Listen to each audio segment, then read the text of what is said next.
All right, another big news coming out of minicamp. Jalen Polk and the Patriots, they agreed to the standard 4-year deal worth up to $9.7 million. Again, this is big in roster construction and building. If Jalen Polk can grow and develop to be a wide receiver 2 or 3, and you have 3-4 years of him making up to just under $10 million, that's great to build out the rest of the roster. Now, all 8 draft picks from this draft class are under contract for the Patriots, and now everyone can move forward together to just get started moving and progressing towards the 2024 season, Trav. Yeah, look, I already told you, I'm a Jalen Polk fan just because of Javon Baker talking all that trash that he's talking. Like, I want the confidence from my receivers, man. Hey, you know Polk's what? a talker, too. He's loud, man. Yeah, well, listen, I like the way he talks. Polk lets his game do the talking. I can dig that. So I'm rooting for the kid.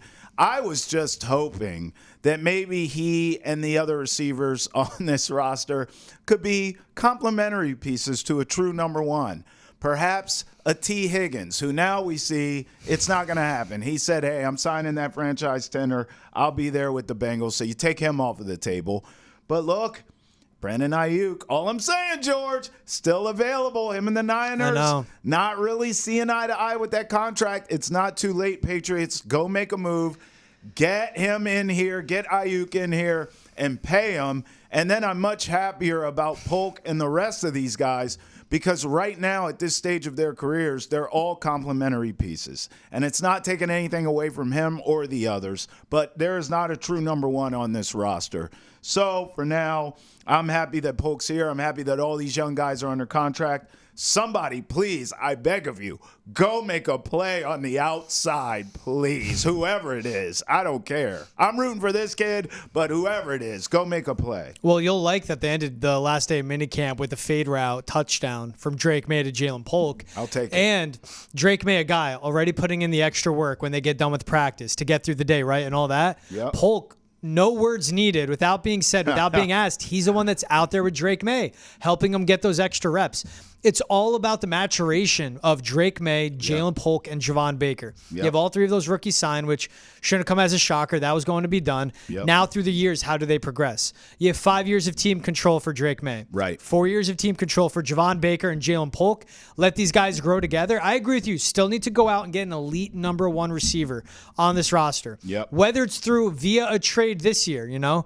And T. Higgins can sign that franchise tender, but still, why not trade him? You know, why not trade for him? I won't say until the fat lady sings and he signs an actual extension with the Bengals that I'm giving up on T. Higgins. Okay. But you bring up the Ayuk thing too. That's a legitimate deep ball threat. Yes. Now, Javon Baker is out on the outside. Polk is a guy that just knows how to get open, really good over the middle where Drake Maye loves to throw the ball, but also just smart with getting open, reliable hands, great catch radius, does all this.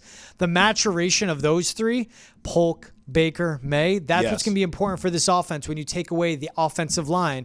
But in general, you need to have a deep receiver room. You can't just have one option. You need to have multiple of them. That's what's important about getting Polk under contract, getting all the hoopla out of the way, just letting him focus on football. But again, now it's all eyes on him moving forward, Drake Maye, and just them becoming the best professional football players they possibly can be. Yeah, that's well said. I would love for Drake Maye and these young Patriots to take a page out of the Green Bay Packers book. I mean, you and I talk about Jordan Love a lot. Young quarterback. Now, granted, he had more time to marinate on the bench than Drake Maye will. Yeah. We understand that. And he certainly is not watching one of the greatest quarterbacks to ever do it ahead of him like Jordan Love was with Aaron Rodgers. No disrespect to Jacoby Brissett, but he's just a jag. And I ain't talking about Jacksonville. I'm saying just a guy. But with that being said, it's still a similar situation. Young quarterback, young receivers, develop and grow together. And we're seeing that pay off tenfold in Green Bay. I'm hoping the same kind of things can happen in Foxboro. Yeah, the Green Bay Packers formula is impressive too. Go out, they draft Christian Watson. Right. Jaden Reed, Dontavian Wicks, right? Romeo Doubs, who they got out of Nevada. Go get Luke Musgrave, Tucker Kraft, put all these weapons around Jordan Love. What's important with Love is he was drafted in 2020, sat 3 years, didn't start till year 4, looked great the second half of the season, now entering his year 5 in the league, but also year 5 under Matt LaFleur. It's just, I have to remind everyone of this, and I think that's what's important, where you could say, what's the difference between a defensive-minded and offensive-minded head coach? To me, it's continuity in the playbook. If Alex Van Pelt works out and he can stay with Drake Maye and these receivers for 3, 4, 5 years, fantastic. That is amazing. Or if he really works and we see Drake Maye take a huge jump and he's a great quarterback by year 2, people can go, who's calling the plays in New England? Who's the offensive coordinator? Alex Van Pelt, you're coming with us. I just want to see continuity in the system. To me, that's what makes the Jordan Love situation stand out. What makes Brock Purdy and the 49ers stand out. The Los Angeles Rams. Tua Tagovailoa. In year 2 under Mike McDaniel, the jump he made. Same thing with Tyreek Hill. Now they're entering year 3 under McDaniels down there out in Miami. Again, it's these offensive-minded head coaches that aren't going anywhere, and the system, the play calling, the verbiage, everything is staying there. Right. To me, that'll be vital. How long does Alex Van Pelt stay to be coaching the likes of a Jalen Polk and a Javon Baker and the rest of these guys? The one thing I'll give Jalen Polk, though, it's big too. The wide receivers coach, new wide receivers coach in New England, name is escaping me right now, but he is a former wide receivers coach in Washington. Continuity again. He knows Polk, knows his strengths. He'll help him grow as a receiver as he becomes a pro. For sure. As I said, I don't give a damn who it is. I'm rooting for Polk, but I'm rooting for all these guys, whoever can make a play, except Juju, because I don't believe in him, and I don't believe he can make a play. But other than him, I'm rooting for all these guys, George. I was hoping you would here we go. Wait.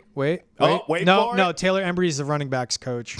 I was hoping Tyler Hughes. That's it. Needed to see the name. That's right. Tyler Hughes, new wide receivers coach. I was going to say I was hoping you'd filibuster a little more when I was doing my Googling, but you know what? I took a shot at Juju. What more do you want from me? See, I missed that. Great. I love it. Yeah, get Juju out of there. You saved $2 million on the roster. We'll see. I don't know. I don't believe in the knee. I don't believe they'll make it through. I think he's washed up. We'll see. I do too. Hey, check out the latest episode of Hold My Banner, hosted by my man Travis Thomas and Ante Campbell, covering everything Celtics you guys need. That is dropping today. Get it done. Hold My Banner, covering everything Celtics. And you know, Trav and Tay, they're going to go out, talk NBA, but also give their Game 5 picks and predictions. That's right. Trav, don't say it right now. Okay, cool. Don't say it. Don't say it. Go to Hold My Banner, wherever you get your podcasts, Spotify, Apple, Amazon Prime. Listen, like, subscribe, rate, review, and you'll hear what Trav's prediction for Game 5 is there. Also, wherever you watch them, catch us on YouTube, Twitch, Nesson.com as well. Wherever you watch your podcasts, same thing. Go there, check out Hold My Banner. All right, wrapping up some news out of minicamp. This one hit me hard. You love offensive line talk. Mike Onwenu taking reps at right guard to wrap up the last day of minicamp. This your wheelhouse. This is how the offensive line looked. Chuck's Okorafor at left tackle, who you did sign in free agency to be your left tackle.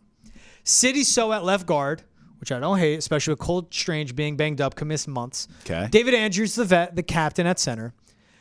Mike Onwenu at right guard. Caden Wallace, who is a third-round pick. That is a high-value pick. A third-round pick. It is. Means a lot to a team at right tackle. Caden Wallace was drafted, and we were told on draft day that he would be your right tackle. That's right. So I'm just trying to think why him taking reps at right tackle. He has 40 starts in his college years under his belt. Yeah. He was a starter there for Penn State, all Big Ten, a solid guy there at right tackle. You need to break those habits and get him into left tackle. So I see this and it worries me, but I'll come around a little bit. Mike Onwenu at right guard is your best right guard on the roster. And you signed him as the best offensive tackle in free agency and gave him top 12, top 10 money as an offensive tackle. In my thinking, to be a right tackle. And you'd have Chucks or Caden Wallace at left. But the offensive line isn't about who's best at each spot. It's a best group of 5 in front of you. And if Chuck's Okorafor at left tackle, Caden Wallace at right tackle, Onwenu, So, and Andrews on the inside are your best interior offensive linemen, and it gives Jacoby Brissett and then later Drake Maye enough time to throw the football, I'm all for it. But what gets me is you drafted Caden Wallace in the 3rd round. You passed on Kieran Amagaji, who went to the Bears, who is a left tackle. That's right. Who's also a project. So Caden Wallace is a project. So is Kieran Amagaji, and he could be your left tackle.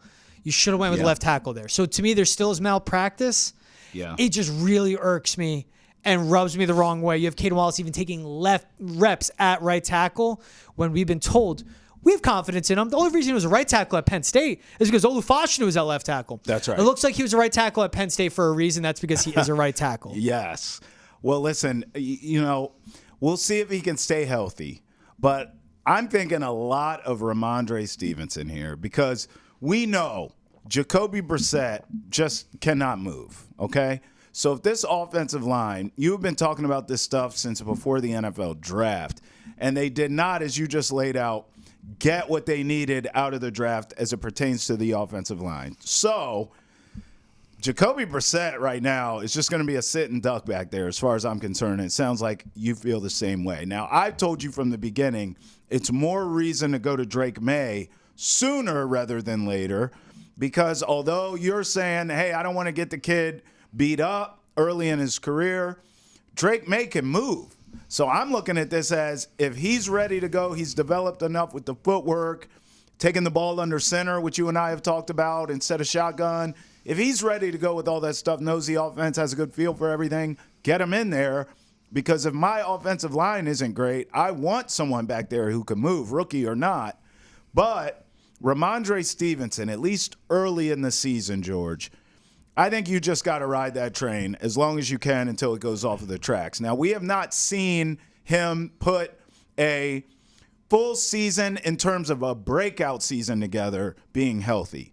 So all of us, it hasn't matched up yet. It's like, all right, he's healthy for a season, but he's not giving you the kind of numbers you know he can give you. Or, oh, man, he's had a great 3 or 4 game stretch, and then he gets hurt, misses a couple games. It kind of loses momentum. So now you have to put it all together. And if your offensive line is not where you want it to be, it's more reason to run the football, especially with Ramondre Stevenson's style.